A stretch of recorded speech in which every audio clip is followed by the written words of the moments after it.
Minister, while the budget sets out the fiscal parameters for next year, it's much more than that. It also provides the framework that finances the delivery of government policy.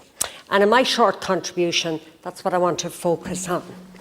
How this budget shaped the delivery of government policy. Given, as I said, that my time is limited, I'm going to concentrate on the impact of this budget on people with disabilities and on families affected by disability.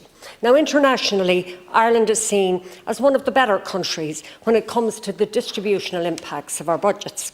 If we strip out all government support and look at just wages, income, Ireland is quite high on the inequality spectrum, but when we factor in our social welfare and government supports, our levels of inequality diminish.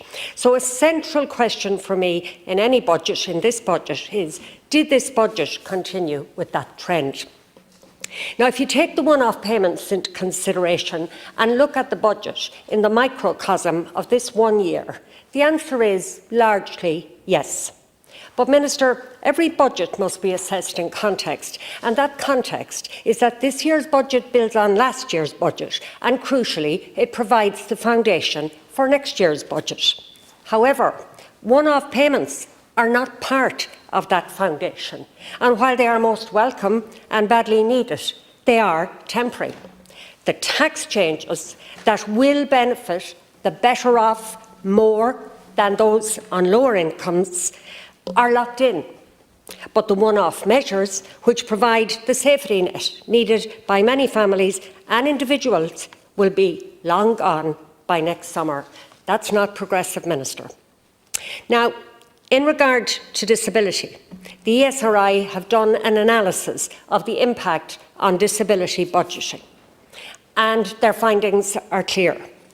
Compared to inflation-proofed 2022 policies, households affected by disability will be slightly worse off in 2023.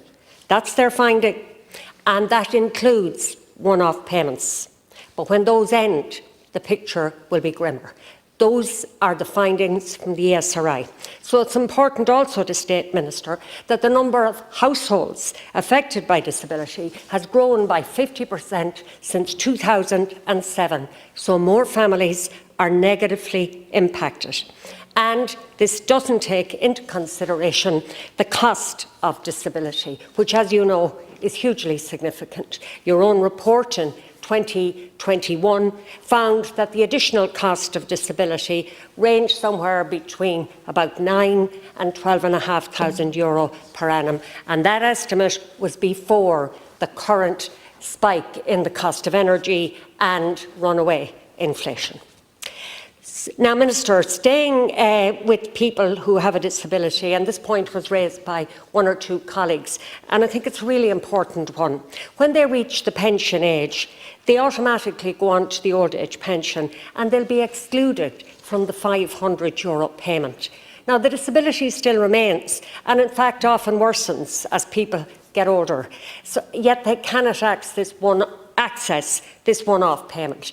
And I believe, Minister, you should try and see if you can find a way to change this. Given that it's one-off, I think the cost would not be that significant. And staying in the same arena, I just want to say a few words about family carers. While some aspects of this budget were good, and one of the really positive ones was that most family carers, not just those on carers allowance, could access the one-off payment. But yet, carers allowance is still means tested, Minister, and it is still not a qualifying payment for fuel allowance. Those two changes would make a huge difference. Two small final points. For third-level students, the €1,000 rebate is not available to graduate entry students, let's say if they're studying medicine. Minister, you know they are already paying the full fees, and at the very least, they should be able to avail of this rebate. We need to train as many doctors as possible. So I'd ask if there's any way you could look at this.